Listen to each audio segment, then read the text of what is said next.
নারী জাগরণের অগ্রদূত মহিষী বেগম রোকেয়া দিবস আজ।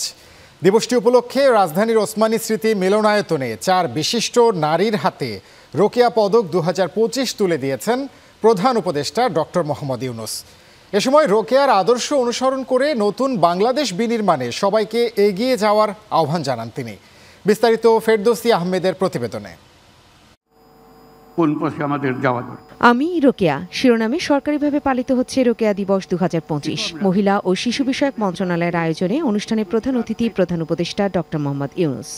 আজকের এই পুরস্কার মহিলাদের পুরস্কার না,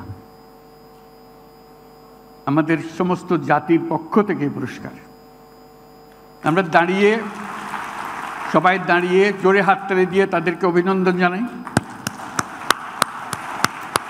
অনুষ্ঠানে নারী জাগরণের বিভিন্ন ক্ষেত্রে অবদানের স্বীকৃতিস্বরূপ 4 জন নারীকে রোকেয়া পদক দেয়া হয়। নারী শিক্ষায় গবেষণায় পদক পেয়েছেন ডক্টর রুফানা রাকিব, নারী অধিকারে কল্পনা আক্তার, মানবাধিকারে ডক্টর নাবিলা ইদ্রিস এবং নারী জাগরণে ফুটবলার ঋতুপর্ণা চাকমা। তাদের হাতে পদক তুলে দেন প্রধান উপদেষ্টা।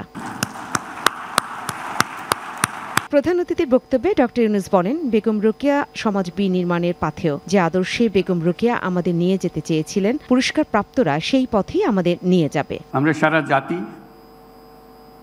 তাদের উদাহরণ থেকে, তাদের পথ চলা থেকে শিক্ষা পাই এবং যে আদর্শে বেগম রোকেয়া আমাদেরকে নিয়ে যেতে চাচ্ছিলেন অতি চমৎকারভাবে তুলে ধরেছিলেন তার বক্তব্যে, তার লেখায়। আজকে যে 4 জন পুরস্কার পেলেন,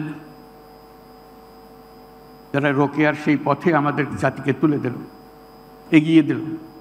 এ সময় চট্টগ্রাম বিশ্ববিদ্যালয়ের শিক্ষকতা ও গ্রামীণ ব্যাংকের শুরুর দিককার স্মৃতিচারণ করে নারীদের কঠিন সংগ্রামের কথা তুলে ধরেন প্রধান উপদেষ্টা। এছাড়া গণ অভ্যুত্থানেও মেয়েদের নেতৃত্বের প্রশংসা করেন ডক্টর ইউনূস।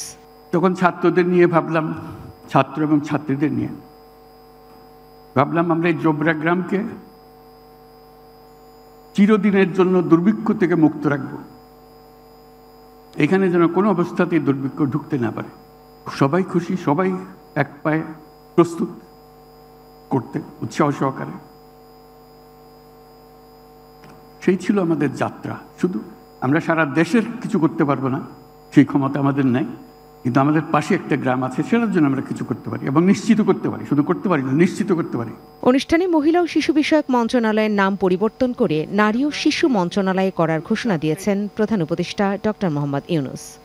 আমাকে মনে করিয়ে দিচ্ছে যে মন্ত্রণালয়ের নাম পরিবর্তন হয়েছে, এখন স্যার নারী ও শিশু মন্ত্রণালয়, আগে মহিলা। ফেরদৌসী আহমেদ, চ্যানেল 9, ঢাকা।